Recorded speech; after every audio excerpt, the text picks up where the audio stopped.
نسعى لله داع أيها المبعوث فينا جئت بالأمر المطاع جئت شرفت المدينة مرحبا يا خير داع. His eyes slowly rising, sunrise warms the horizon. Assalamu alaikum everybody, it's the 5th of July today and you're listening to the Y Factor at 87.6 FM. That's right, we're here for another exciting episode and we're really excited because this week joining us, I know, lack of adjectives, this week joining us in the studio is brother Aftab Malik, who is a visiting scholar from the UK. So some of you might have seen him at the Contextualising Australian Muslim Summit last Saturday, which was hosted by the LMA. So we actually got him into the studio and recorded with him. Now, some of the stuff he said is very, very interesting, so I'd recommend you tune in. We spoke about things about media engagement, you know, countering violent extremism grants from the government and things like that. Taking government grants. Well, that's right. So if you wanted to hear, you know, the discussion on that, stay tuned. So that was Aftab Malik from the UK. Now, just before we go on to that interview that we did with him, let's just go to the news, global and local for this week. So what's the biggest hoo-ha in town, Zainab? Well, okay, let's start off with something a bit funny. The parent company of Brumby's, which everybody should know is a bakery, have apologised over carbon tax advice given to the bakery franchisees, saying it was foolish and ill-considered. So the managing director of Brumby's, Dean Priest, he says that stores can make more money by raising prices now because people will blame the carbon tax. That's right. It was actually funny because in something called the Black Mix, which is an internal newsletter, he said we're doing RRP, so the recommended retail price review at present, which is projected to be in line with the CPI, which is Consumer Price Index, but take the opportunity to make more some moves in June and July. Let the carbon tax take the blame. After all, your costs will be going up due to it. So That's my favourite quote. This is actually pretty funny. I mean, he's being investigated by the Retail Food Group Chief Executive, Tony Alford, and others in the industry who reckon the comments are rather outrageous. But that's actually funny because, you know, the carbon tax has been the hoo-ha this week. In the news, Alan Jones came out and said it was all a hoax. He said global warming was a hoax, global right? warming was a hoax, and then that was extension to prove his argument that carbon tax is redundant and unnecessary. A lot of people, I don't know, it seemed like a couple of years ago, what was that movie that came out? Is it The Inconvenient Truth? Oh yeah, by Al Gore. Yeah, That's right. I think when that came out, a lot of people, you know, became very conscientious environmentalists, you know, supported this idea of, you know, climate change and, you know, global warming and things like that. But do you feel like recently the more research emerges and the more that it's no longer beyond research and it actually becomes matters of policy, people are actually a bit hesitant to take, you know, jump on the bandwagon of global warming and you know, rather present themselves as skeptics and say, oh, there's not enough evidence out there. I mean, it's really interesting because, you know, before, like a couple of years ago, it was just a norm to, you know, accept global warming and you know, climate change, but now it feels like, you know, to take the cop-out seat, people are kind of, you know... Well, yeah, that's exactly it. It's a cop-out because people... The thing about accepting global warming and taking responsibility for our actions, the way our actions impact on the environment, is that it's all about, like, delayed gratification. So we have to sacrifice so that future generations can, like, enjoy an unspoiled environment. And, you know, most people are just like, well, who cares about my grandkids? I want to live how I want to live, you know? I don't want to pay a carbon tax. Yeah. So, I mean, the protests against the carbon tax, I saw around, you know, 2,000 and more just in Sydney and even more in Canberra. So it's really interesting, you know, the fact that science is involved in this, but it's beyond science now, that it's actually become like a political discourse. And which side of the spectrum you're on actually depends not only on research and evidence, but rather on, as you said, immediate consequences, financial consequences, and for the parties involved, immediate political consequences. Yeah, well, it's funny because people get so heated about it. Like some scientists who've, you know, come out and spoken about global warming have actually received death threats. So people get really into it. Yeah, I mean, if you're gonna believe Alan Jones, it's all a hoax, so maybe, it's warranted.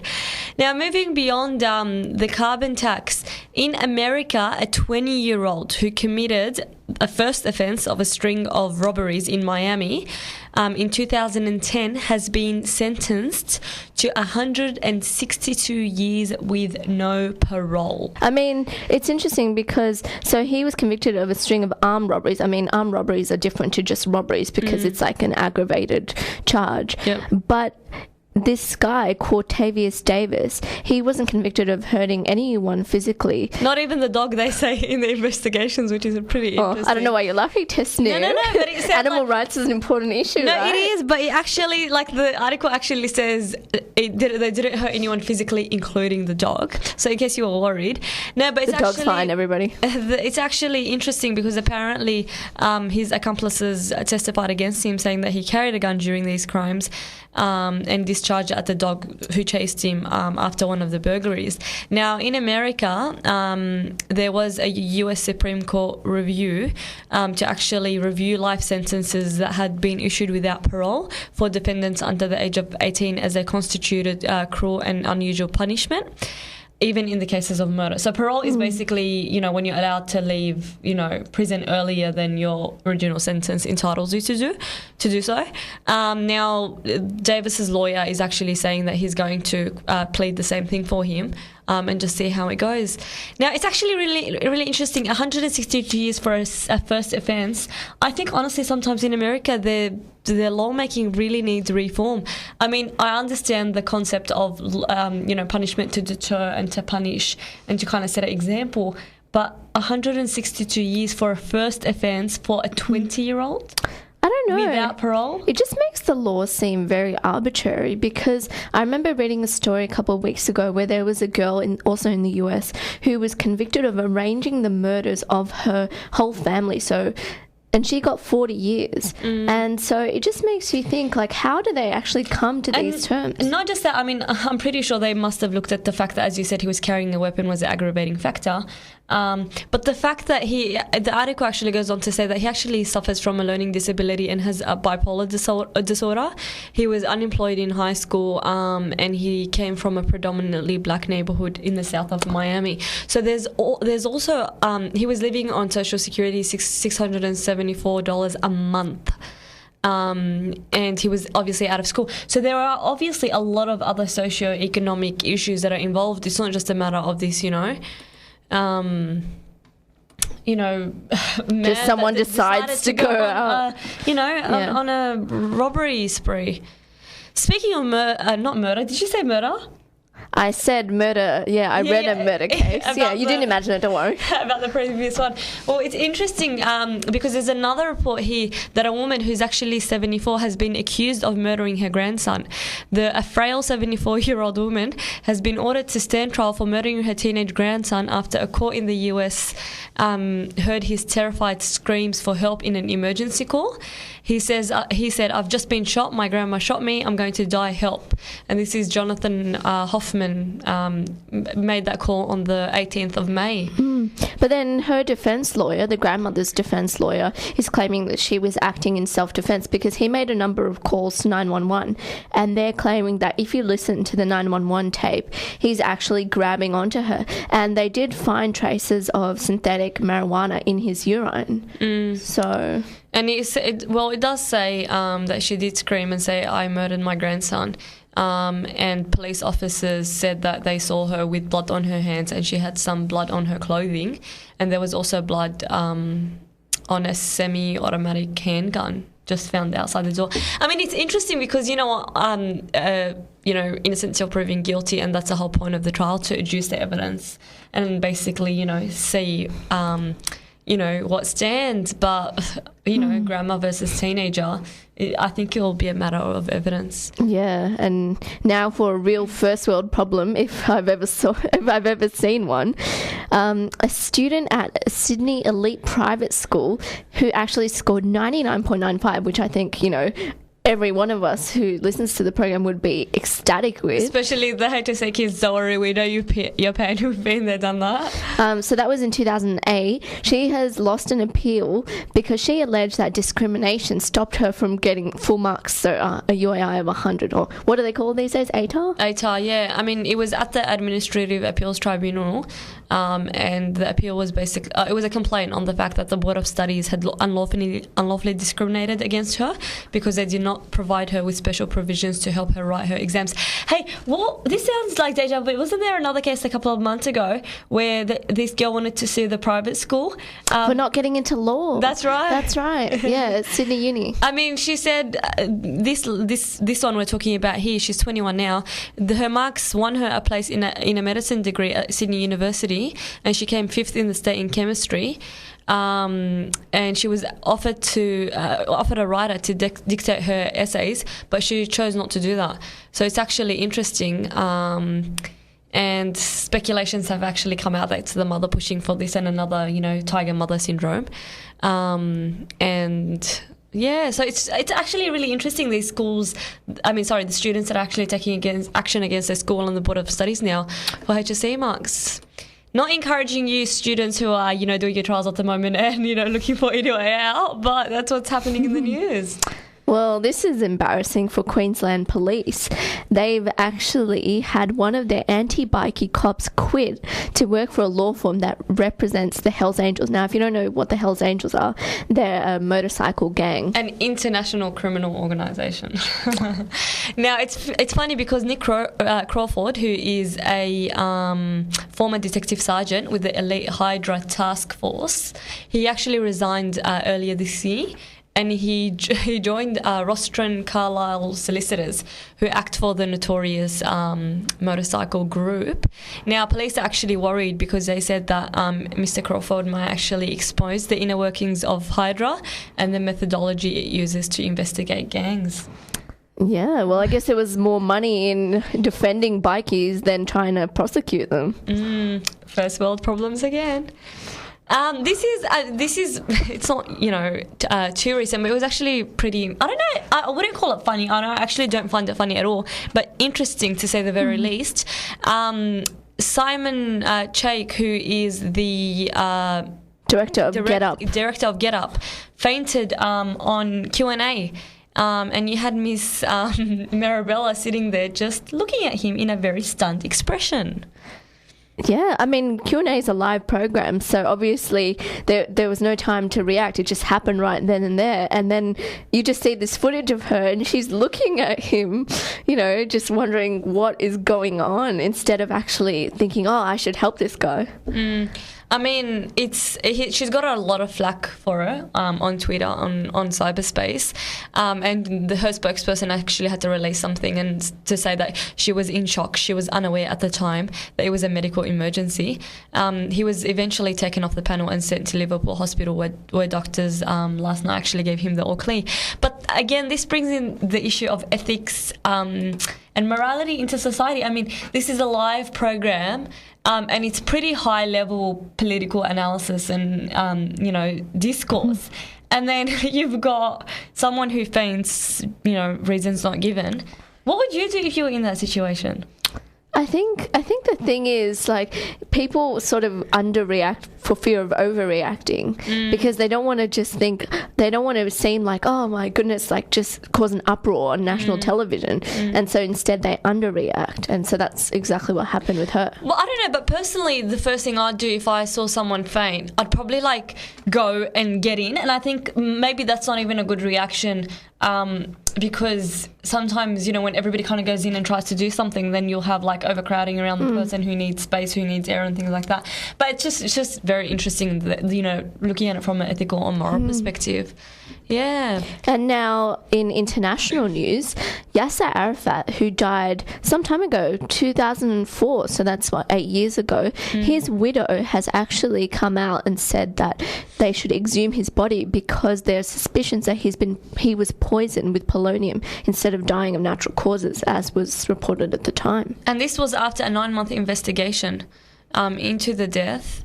Now, it's actually, if whoever remembers the scene, it was actually, it was a pretty full-on thing, The Israeli tanks besieged the compound in Ramallah.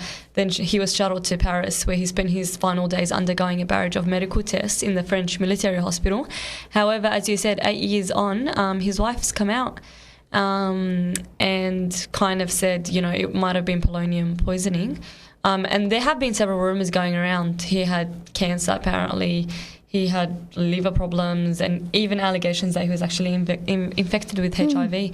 Now, a 9-month investigation by Al Jazeera has revealed that none of these rumours were true, and Arafat was in good health until he suddenly fell ill on October the 12th of 2004. And according to their website, they say tests reveal that Arafat's final belongings, his clothes, his toothbrush, and even his keffiyeh contained abnormal levels of polonium, a rare, highly radioactive element. Those personal effects, which were analysed at the Institute of blah, blah, blah. Radiophysique. In Switzerland, were variously stained with Arafat's blood, sweat, saliva and urine. And the tests carried on these samples suggested high levels of polonium. Well, that's very interesting because it sounds like they have some concrete scientific evidence that there's some... Well, I don't really know what polonium is. I'm not a scientist. But it sounds like there's something there which shouldn't have been there. I mean, if this is actually proven... I mean, the investigation is by Al Jazeera. But if this is actually proven, it can prove to be an international uproar, killing the head of a state by, whoever ends up, being responsible for the killing. Now, in more international news, in Myanmar or Burma, as it was once known, we did report a couple of weeks ago that there has been rising tensions between Buddhists and Muslims in the region. Now, just yesterday, the Times of India reported that police in Myanmar have arrested 30 people in connection with the vigilante killing of 10 Muslims that helped spark the days and days of sectarian violence in June, which have at least killed 80 people and tens of thousands have actually been displaced. I mean, it's just attacks and then retaliations and more attacks because apparently the lynching of the Muslims was in retribution for the gang rape and murder of a Buddhist woman 6 days earlier. And the attacks on those Muslims, those Muslims that were attacked had no connection with that gang rape and murder. And so it's kind of just like tit for tat and it just keeps escalating. I mean, the issue of the Rohingyas, who are the Muslim minority in Burma, it's not a new issue. A lot of the detainees at Bilawud Detention Centre actually come from that background and their plight has actually been widely publicised.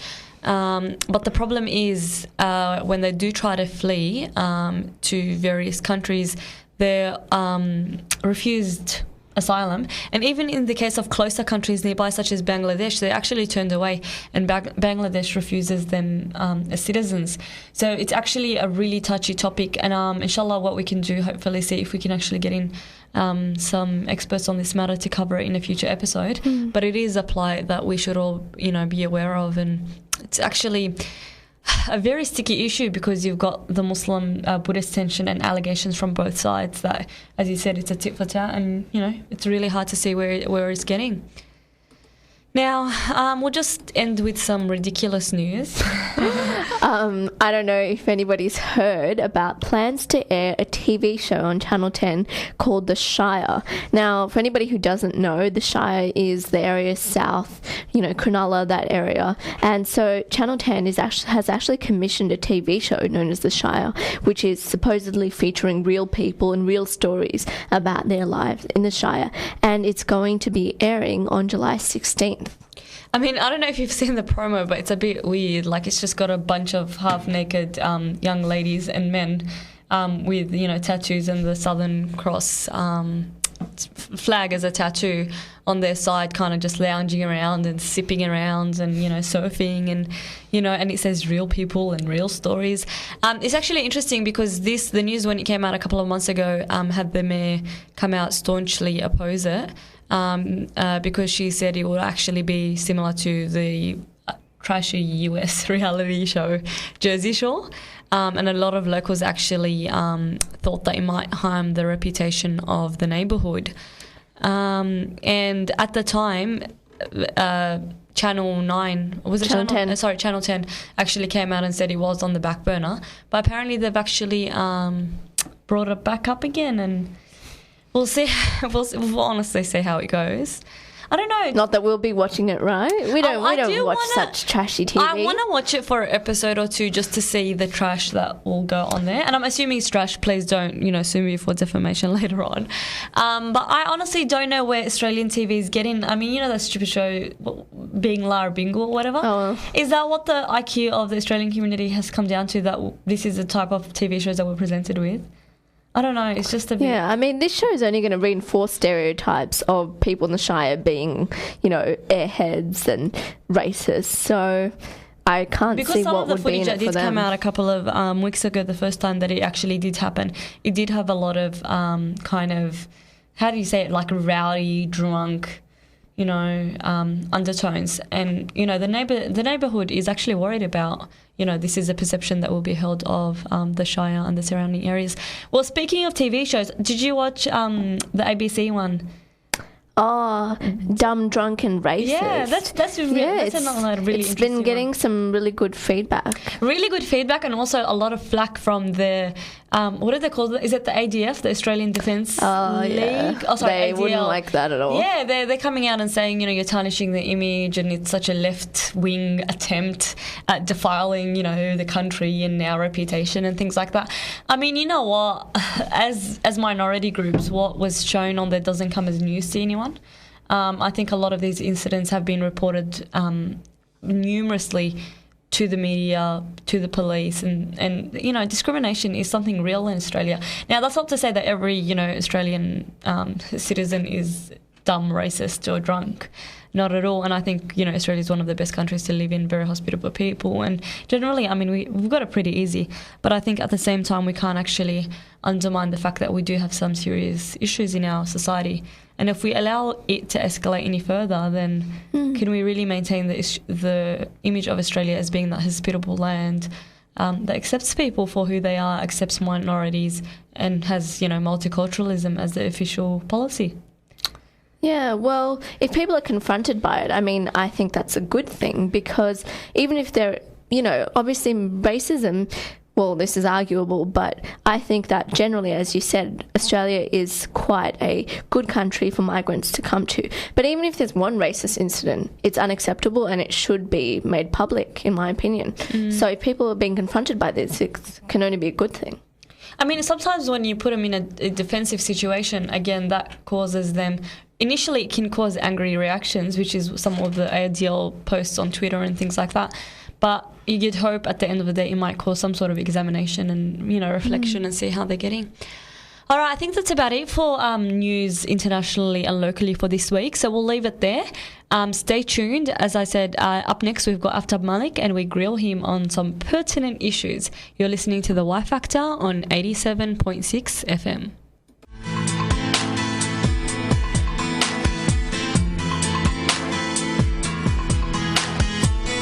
We were given so many prizes. We changed the desert into oasis. We built buildings of different lengths and sizes, and we felt so very satisfied. We bought and couldn't stop buying. We gave charity to the poor 'cause we couldn't stand it crying. We thought we paid our dues, but in fact to ourselves we're just lying. I'm walking with my head lowered in shame for my place. I'm walking with my head lowered for my race. Yes, it's easy to blame everything on the West, when in fact our focus should be on ourselves. I'm walking with my head lowered in shame for my place. I'm walking with my head lowered for my race. Yes, it's easy to blame everything on the West, when in fact our focus should be on ourselves. joining us in the studio today is Brother Aftab Malik. Brother Aftab is the Director of Campus Counselling. He is the Global Expert on Muslim Affairs for the United Nations Alliance of Civilization. He is the advisor to All Parliamentary Party Group, Friends of Islam, and he is also the owner of Amal Publishing House. Welcome to the show, brother. Thank you very much. Thanks for having me on your show. Jazakallah khair. It's our pleasure. Actually, we'd like to start you off with asking about your observations of the Muslim community in the short stay that you've been here. How do you see it in comparison to the UK Muslim community? I think the Muslims here are facing similar challenges, if not the same ones, than the Muslims in Britain.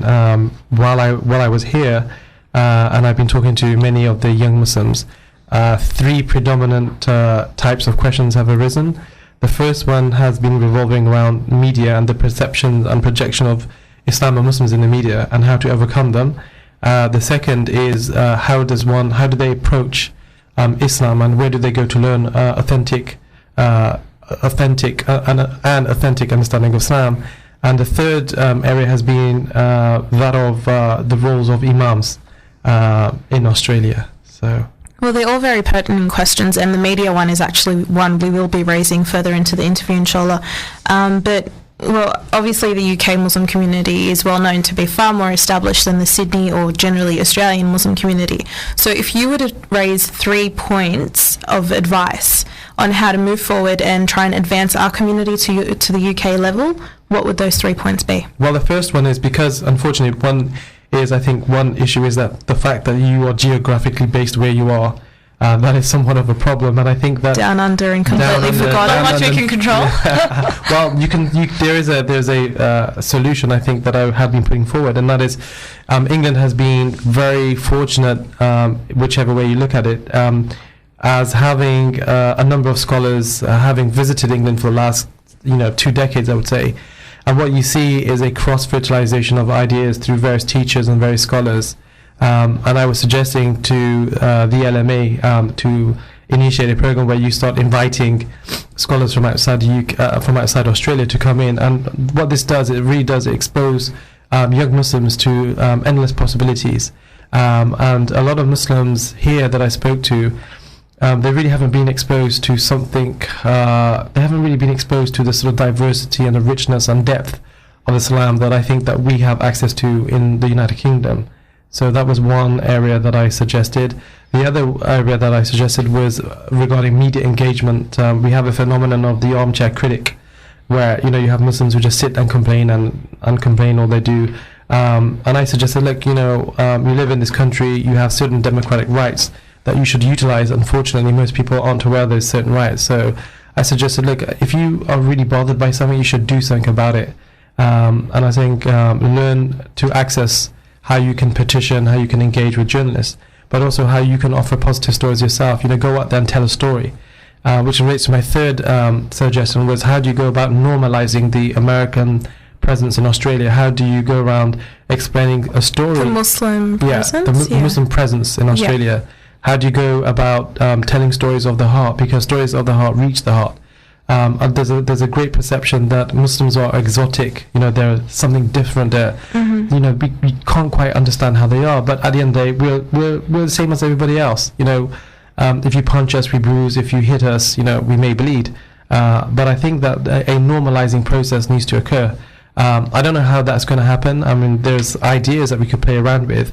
But those were, as you asked me, 3 possible areas. Those were the 3 areas that I have been speaking about. How do you actually move on to this normalising process if the community as it stands at the moment is in a position of defensiveness? So every time we actually are presented in the media, it's a very defensive position. The discourse has actually been dominated by hijab, niqab, sharia, oppression of females and things like polygamy, things like that, right? But how do we move the discussion to something beyond that, something that we can actually control positively and constructively? Well, unfortunately, again, you're not alone with these issues. I mean, you also forgot Sharia. I'm sure Sharia has been an issue. Creeping Sharia, stealth Islamists and creeping Sharia law, particularly financial, Islamic finance, creeping Sharia. And we also have a problem with halal food.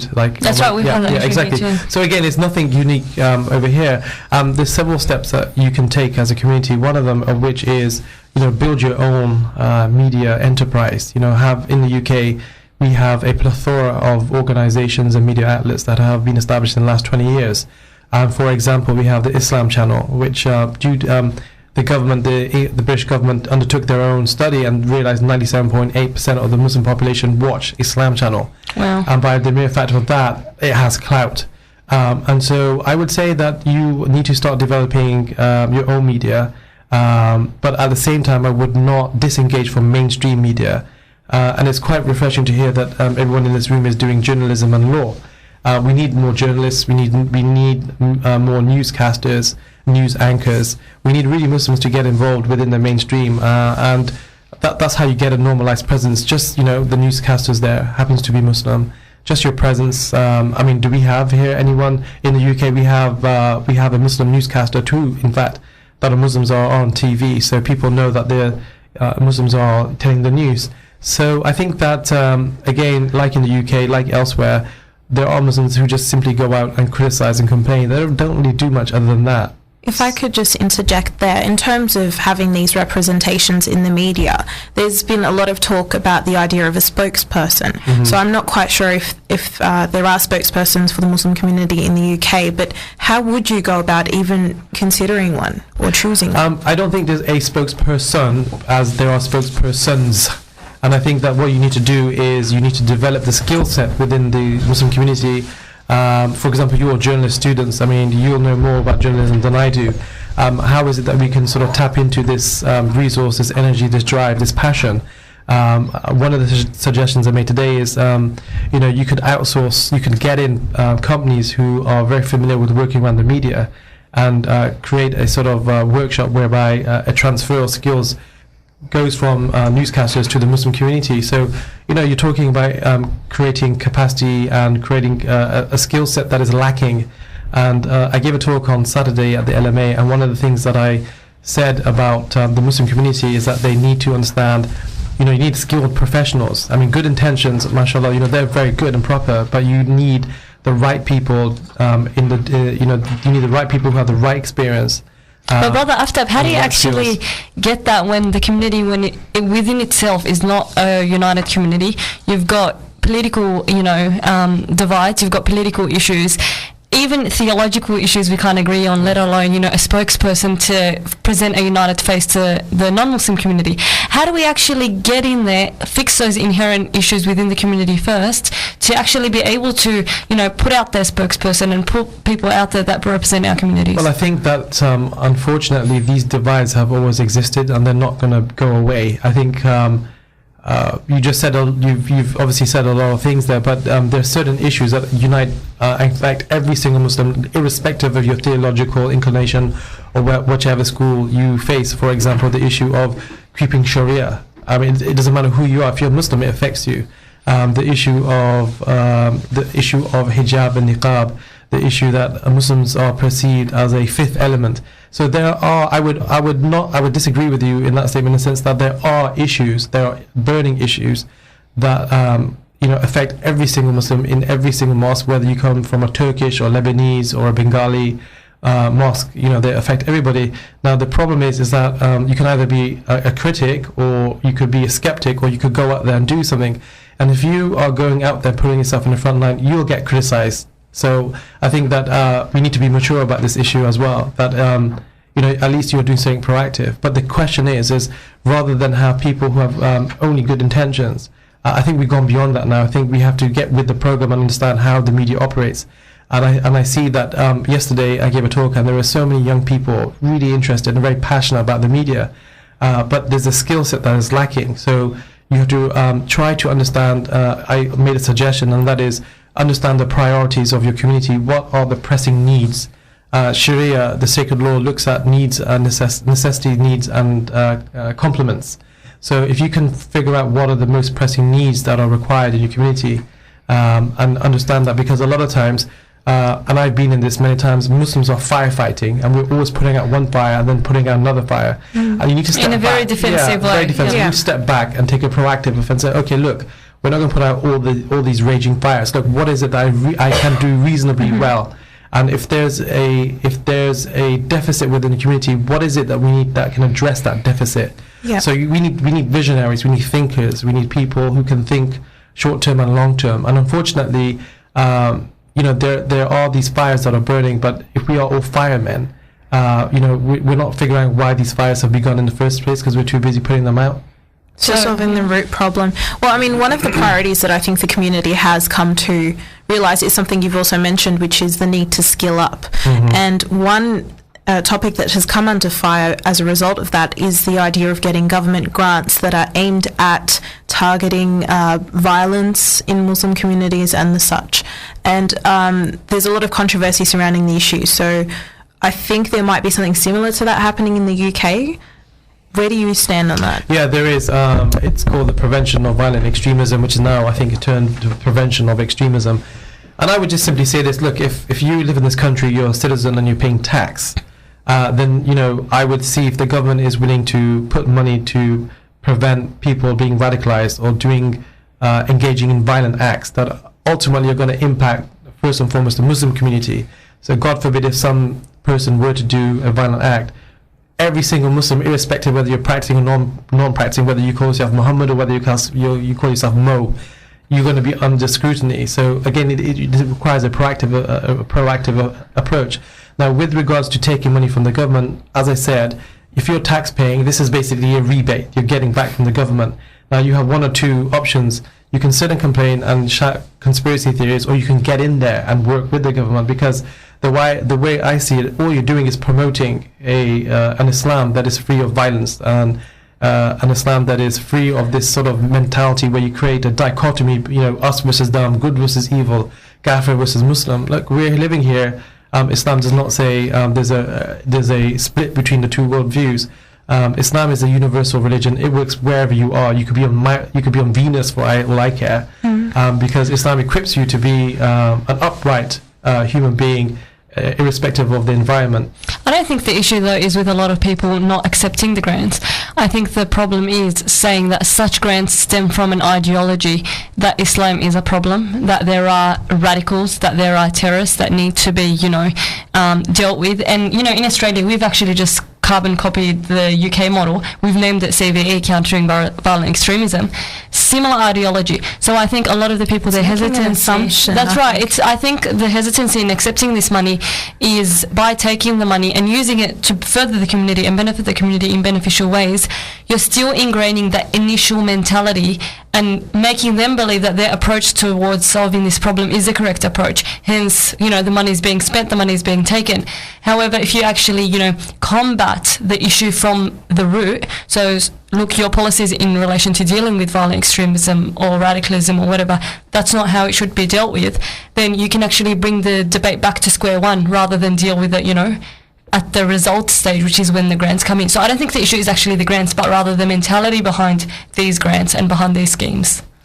I would say, my personal opinion would be, in an ideal world, we wouldn't need to take money from the government, and the reason being because there's a possibility that the government and any Muslims associated with taking the government grants could be accused of social engineering.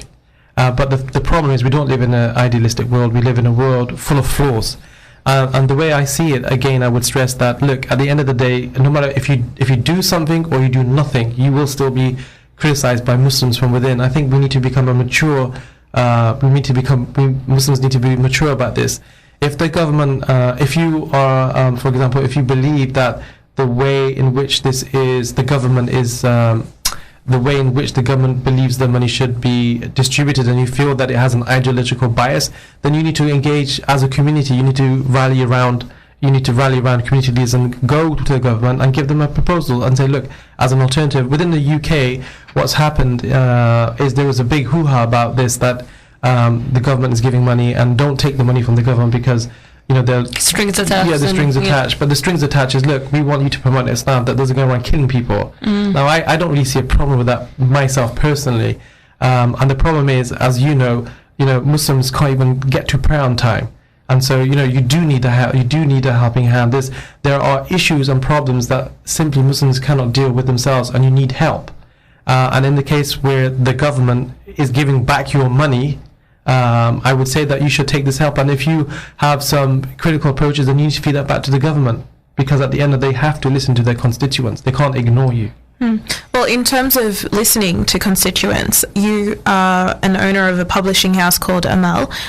Would a reason for that be that you see perhaps writers or writing in general as one way of integrating Muslims or getting that message out there or giving us a voice? I didn't establish Amal Press to integrate Muslims. First and foremost, Amal Press was created because I saw a gaping hole within the Muslim community in regards to their understanding of Islam itself. And what I saw is a lot of schismatics that have occurred, and the schisms have occurred because really we've really walked away of a healthy understanding of Islam, and in its place we have all these groups that appear like a rash or like acne on a teenager's face. And the problem is when this occurs, it happens so fast and so furiously that people get scared by this, and some of them get emotionally blackmailed into this. And the problem is, I feel that a lot of Muslims face a cognitive dissonance because they have these two identities, for example, and they're grappling with this. And I would argue, amongst other things, that if they really were familiar with their deen, if they understood this, they wouldn't face these troubled thoughts, because I believe that Muslims would be a lot secure. They would be very comfortable with themselves. And so Amal Press was established to reconnect Muslims in the contemporary age with Muslims of the past age. So Muslims really in the classical period between the 3rd and 10th century, where Islam was a thriving faith, a living faith, and where Islam was synonymous with creative and innovative minds. And over a period of time, due to many reasons, which we can't go in because of time, that we've lost its vitality and dynamism, and we end up with armchair critics and autodidacts, those individuals who go to Sheikh Google, Mufti Wikipedia, and Imam YouTube, and in 1 day or 2 days they become this grand Mufti of Boomtown or of the cyber world. Of the cyber so essentially world, need an Islamic renaissance, but with more education. Are the books available online for purchasing? Or? Yes, no, we've been publishing for under 11 years, and I'm not sure about Australia, but they are freely available in Europe. We're still a part of planet Earth. This ostracization I think a lot of the books are available at the LMA library, but it's the fact of the matter is that the retailers don't like paying shipping because it's quite expensive. So it's a case of excuses. I would love to give. Look, we've got a niche market. We can talk about a business strategy after this. Any of your listeners who want to come in and take on Amal Press books, I'd be more than happy to discuss. All right, just one last point, inshallah, before we wrap up. You mentioned in your last statement the word identity many times. Now, our listeners are primarily youth who, as a young person, inevitably go through, identity issues, crises and things like that. Now, I think that's also exacerbated in relation to the Muslim community, because not only are they battling an identity, they've also got the added baggage of culture and religion and things like that to contend with. So what would your concluding message be to the youth of Sydney who might be facing identity issues? And in identity, you've got, culture, religion, self-identity and things like that. So, what's just final encouraging words of wisdom? Oh no, if the midlife crisis comes in. I've gone past that now. Oh. I think that if anyone is telling you, you see, the problem is with religion and culture, they're so enmeshed with one another. It's hard for people to filter out what is religion and what is culture. And also with regard to religion, there's such an intellectual epistemological crisis going on in the Muslim world. People are just confused wherever, one of the questions I've been asked every single day is, who do we turn to for a religion? Where do we go to search Islam? Who do we ask? Who do we trust? So I think first and foremost, I would say, look, take things easy. Islam is a religion of ease. The Prophet Muhammad sallallahu alaihi wasallam, whenever he was asked a question, he would always give his companions the easiest option, where he himself would take the most rigorous. I think we need to be easy one another. We have to recognize that these are testing times. If you're not going through a tribulation and your friend is, you need to go easy with them. And Islam is a religion of mercy at the end of the day. It's one of rahmah. And I feel that this mercy has been really stripped out. And what we're looking at is a religion of wrath. Everyone's very angry, everyone's very strict and very rigid. And what happens is people become suffocated.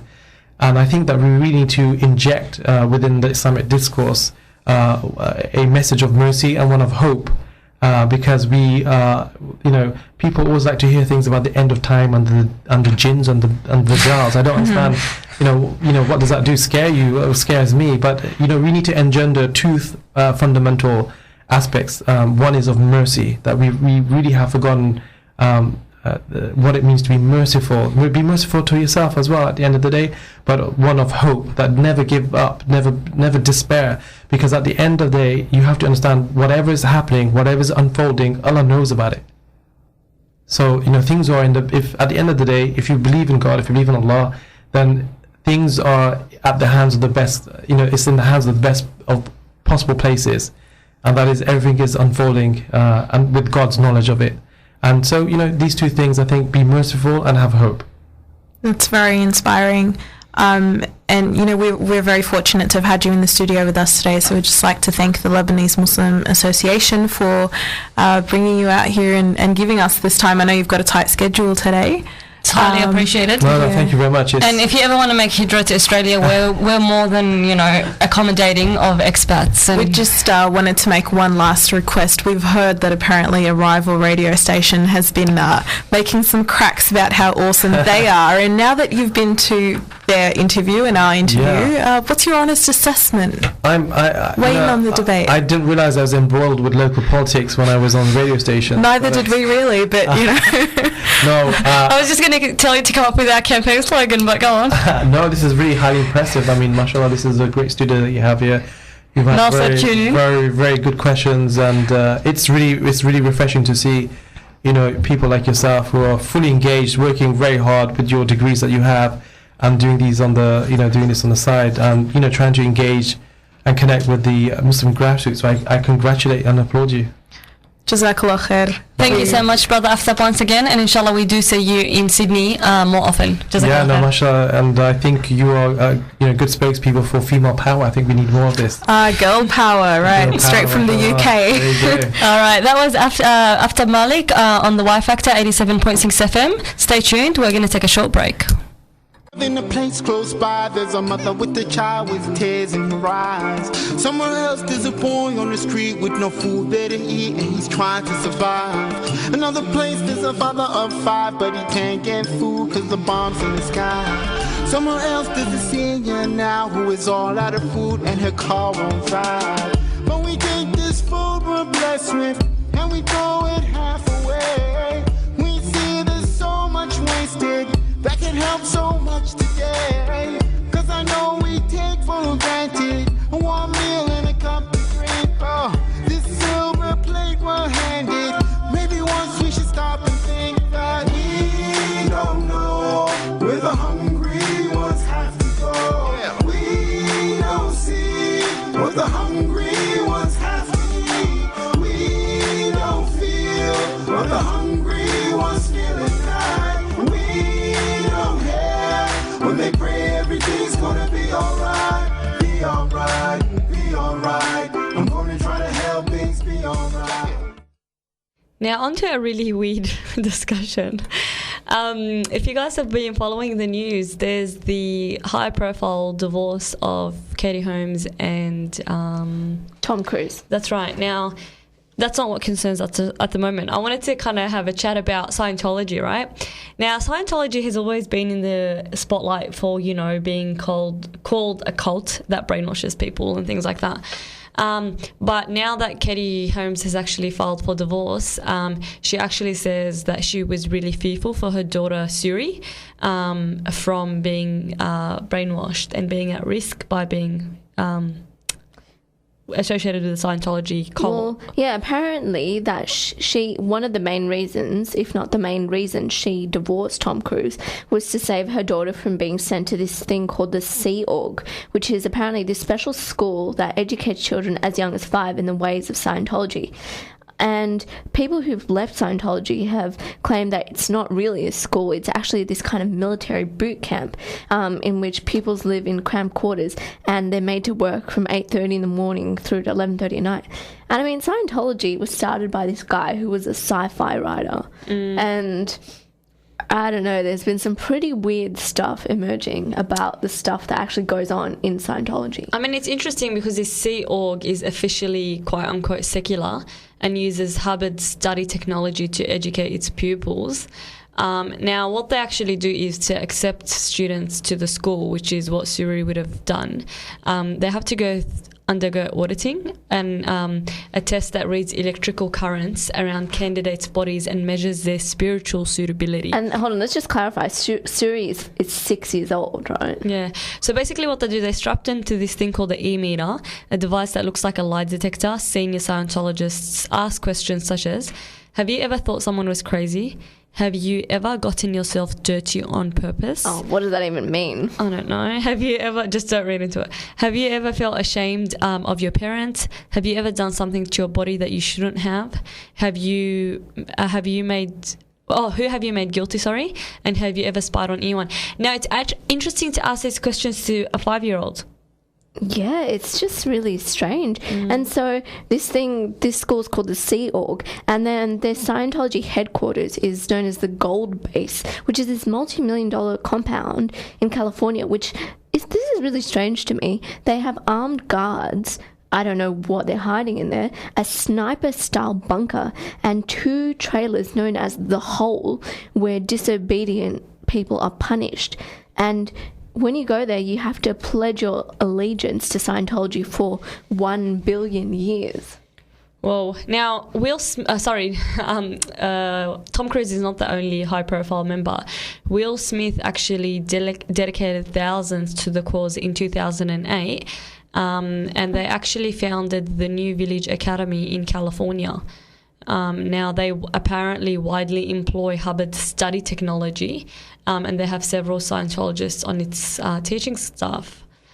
Now, it's really interesting because The Independent has reported that it feeds the Delphian School of Oregon, and most of the pupils are actually members of the church. Now, I don't know, and that's amid, Lachlan Murdoch, Rupert Murdoch's son, has actually come out with with a statement, and he's saying, I can confirm on record that I have never considered or close to considered becoming a Scientologist in any way or any time. Yeah, because he, I believe, is actually quite good friends with Tom Cruise. And so that's probably where the speculation came about. I mean, it's interesting because a lot of ex-members have actually come out and said that, public, stances against Scientology and things like that are really beneficial for members who find it really hard to leave and feel like they can actually never escape once they've actually left the cult. And here in Australia, it's actually recognised as a tax-exempt religion. So it has the status of other recognised religions, which is quite interesting. I mean, it's interesting that even politicians have weighed into the debate because Mr. Murdoch was the most significant figure to actually come out against Scientology. And Nick Xenophon, the independent South Australian senator, has been championed as fighting against Scientology in Australia, and he wholeheartedly congratulated News Limited's chairman for his comments. But it makes me wonder how people actually determine what's the line between a religion and a cult, because Senator Xenophon, they're establishing apparently this government organisation known as Charities and Not-for-Profits Commission, and it's going to basically apply this test to religions, like for example Scientology, which is recognised as a religion, to check that they're doing more good than harm. But I mean, it can get very arbitrary. I mean, who's going to be applying these types of tests?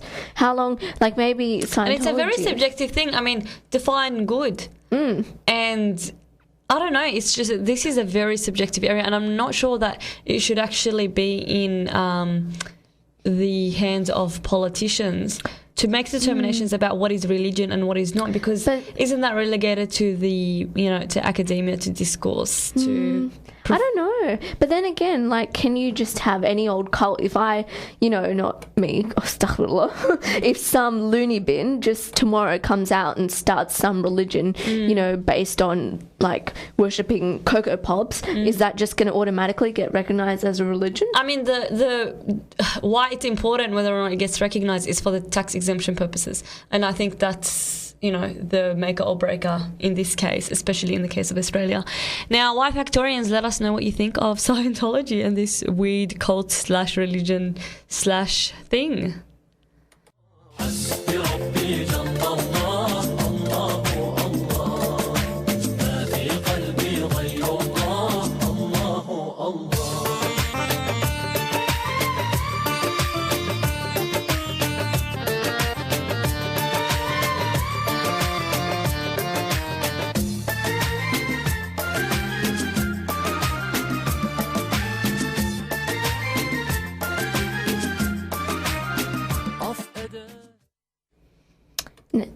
Now, in upcoming events, tonight actually, Thursday, 5:30 p.m. until 8 p.m, there's a launch of the Refugee Art Project, which will be taking place at UTS in the main tower building.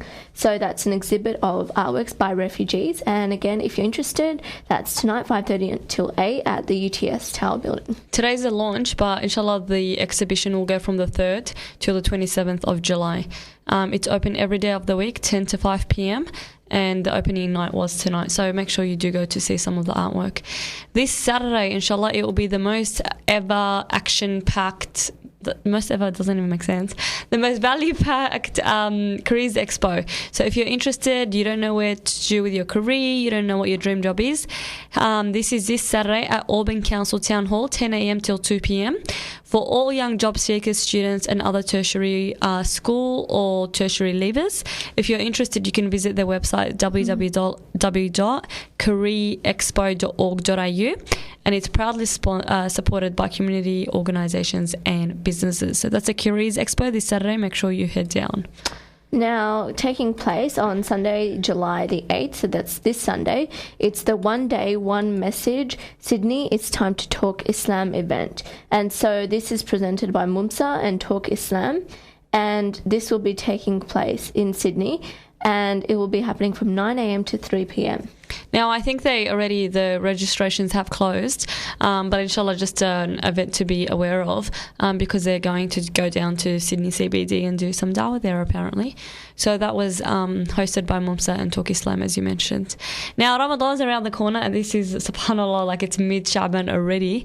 But to prepare yourself for Ramadan, there is an event called Ramadan 2012, The Race is On, and that is created by Islamic Event, who have brought us The Men Who Change the World, as well as The Final Destination.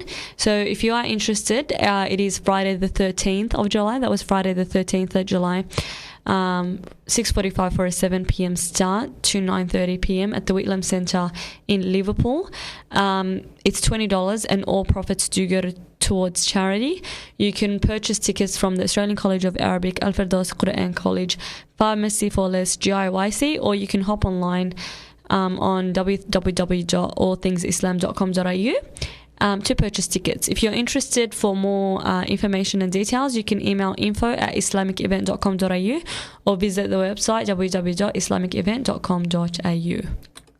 Now, on Saturday, July the 14th, at a location which is yet to be announced, there will be another flash mob by the same team who brought you Silence is Betrayal, and this one is known as Hula is Where the Heart Is.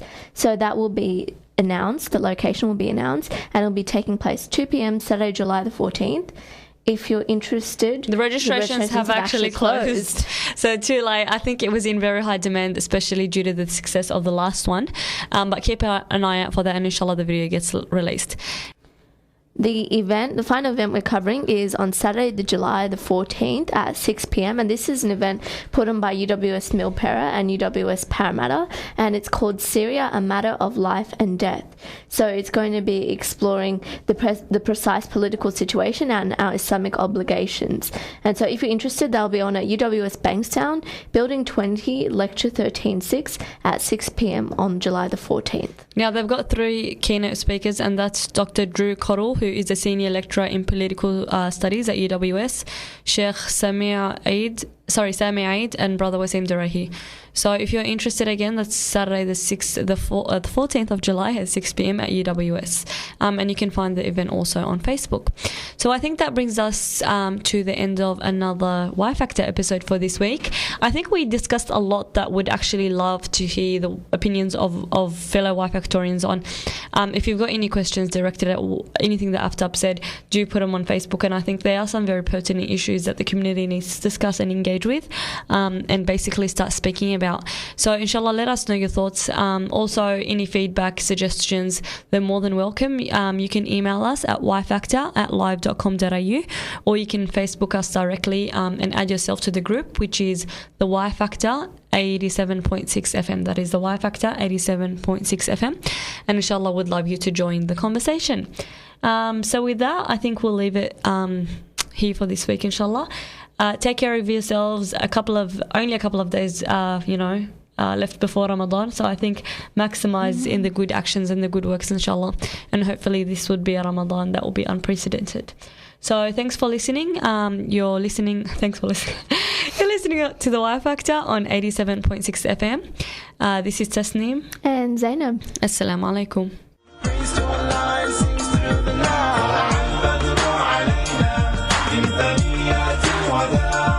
وجب شكر علينا لا دعا لله داع أيها المبعوث فينا جئت بالأمر المطاع جئت شرفت المدينة مرحبا يا خير داع.